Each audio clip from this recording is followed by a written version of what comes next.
Hey everyone, and welcome. Today, we're heading out to the mouth of the Chesapeake Bay.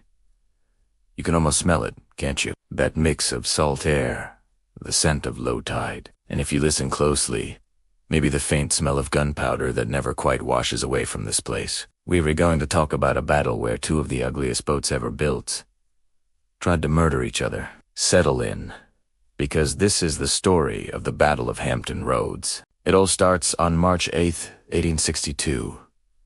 The American Civil War is in full swing, and the Union has a pretty tight blockade, choking off the Confederacy's coastline. The South needs a game changer, something to break the North's stranglehold, and on this day, they unveil their new secret weapon, introducing the CSS Virginia. Now, if you're picturing a sleek, powerful warship, you need to adjust your imagination. Picture a barn roof, slathered in iron plates, nailed onto the hull of a submarine, and then maybe set on fire a little bit, just for character. It was slow, clumsy, and looked absolutely terrifying. The story behind the Virginia is a classic tale of wartime ingenuity, or maybe just stubborn recycling. They built it from the burned-out husk of a Union ship, the USS Merrimack, a ship reborn from the ashes of its past, which had been scuttled when the Confederates took the Norfolk Navy Yard. They literally raised the dead ship from the riverbed and gave it an iron second life. Because, hey, recycling is patriotic, right? Captain Franklin Buchanan is the man in charge of this massive ship. He's a hot-tempered Baltimore aristocrat whose own family was torn apart by the split caused by the Civil War. His brother was an officer in the Union Navy. Buchanan had been a respected officer in the U.S. Navy for over 40 years. When Maryland seemed on the brink of seceding, he resigned his commission in a fit of loyalty to his home state. But then, Maryland decided to stay in the Union. Realizing he'd just thrown away his entire career, Buchanan frantically tried to get his old job back. The U.S. Navy's response was a firm no, denied, scorned. So, naturally, he joined the Confederate Navy with a massive chip on his shoulder. You could say he decided to take out his frustrations on the entire Union blockade as a form of personal therapy. So, on that March morning, the CSS Virginia steams out into Hampton Roads like a grumpy, iron-plated turtle looking for a fight. The Union sailors on their wooden warships stare in disbelief.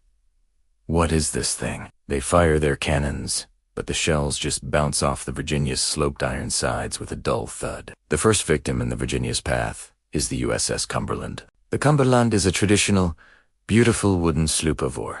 It represents the old way of naval combat. The Virginia doesn't bother with a prolonged cannon duel. It just lowers its iron ram and plows straight into the Cumberland's side, tearing a hole in the wooden hull that you could, as one observer noted, drive a carriage through. The Cumberland begins to sink, fast, but its crew, in an incredible act of defiance, keeps firing their guns, even as the water rises over the decks. They go down with their colors still flying. It's a moment of pure, stubborn dignity in the face of a technological nightmare. Next up is the USS Congress. Seeing what happened to the Cumberland, the captain of the Congress tries to escape into shallower water, but he runs aground. Now, the ship is a sitting duck. Buchanan maneuvers the Virginia into position and just pummels the Congress with shell after shell until the wooden ship catches fire and burns, as one witness said, beautifully against the evening sky. During this fight, Buchanan gets a little carried away. He actually stands on the top deck of the Virginia, exposed to enemy fire from the shore, waving his cap and shouting orders. This bravado costs him. A Union rifleman on the beach takes a shot, and a bullet tears through his thigh. He's badly wounded. It was a pretty big flex, but it takes him out of the fight. Command of the Virginia passes to his executive officer, Lieutenant Catesby, AP, Roger Jones.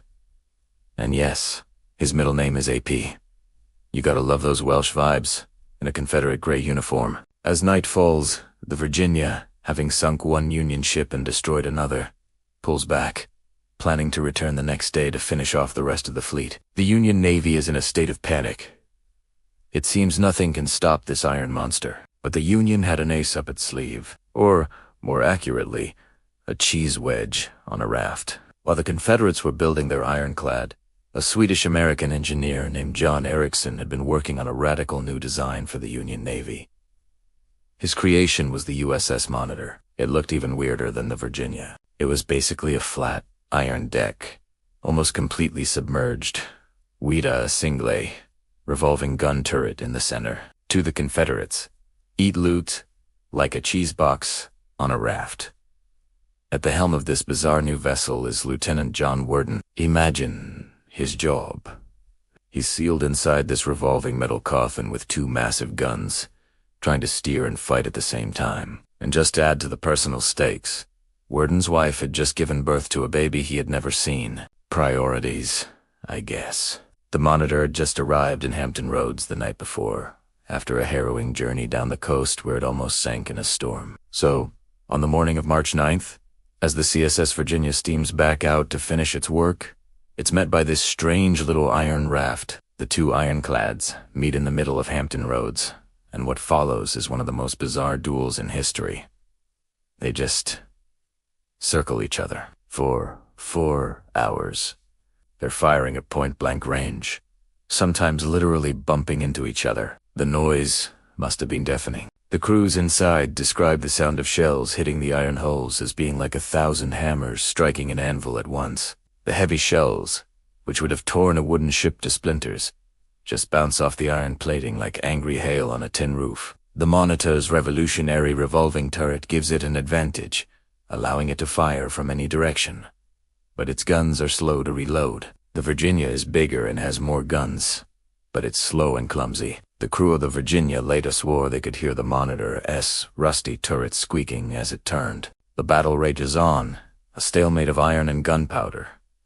Neither ship can seem to seriously damage the other. Finally, the deciding moment comes not from a cannonball penetrating the armor, but from a lucky shot. Lieutenant Worden, the Monitor's commander, is in the pilot house, a small iron box near the bow. He peeks through a narrow viewing slit to get a better look at his opponent. At that exact moment, a shell from the Virginia explodes right against the slit. A flash of fire and iron fragments burst into the pilot house, striking Worden in the face. He's temporarily blinded, screaming in pain, and is carried below deck. With its commander out of action and the command structure temporarily confused, the Monitor drifts away from the fight into shallower water. Seeing the Monitor retreat, Lieutenant Jones on the Virginia assumes he's won. The Virginia is battered, leaking, and low on ammunition. So, he decides to call it a day and limps back to Norfolk. He claims victory. After all, the Union blockade ships are still terrified, and his ship is still floating. The Monitor's crew also claims victory because they had saved the rest of the fleet and driven the Virginia away. So, who actually won? Tactically, it was a draw. Nobody really landed a knockout blow. But strategically, it was a revolution. In the span of 2 days, every major navy on Earth became obsolete. All those beautiful, tall-masted wooden sailing ships, the pride of nations for centuries, were now just floating targets. The age of the wooden warship was over, and the age of the ironclad had begun. The naval arms race of the late 19th century started right here, in the waters of Hampton Roads. What happened to the men involved? Franklin Buchanan spent the rest of the war with a limp and a perpetually grumpy disposition, though he did go on to become an admiral. John Worden eventually recovered his sight. He lived for another 40 years, but with permanent eye damage. He was hailed as a hero, promoted, and praised for taking a face full of iron for the Union. And the ships?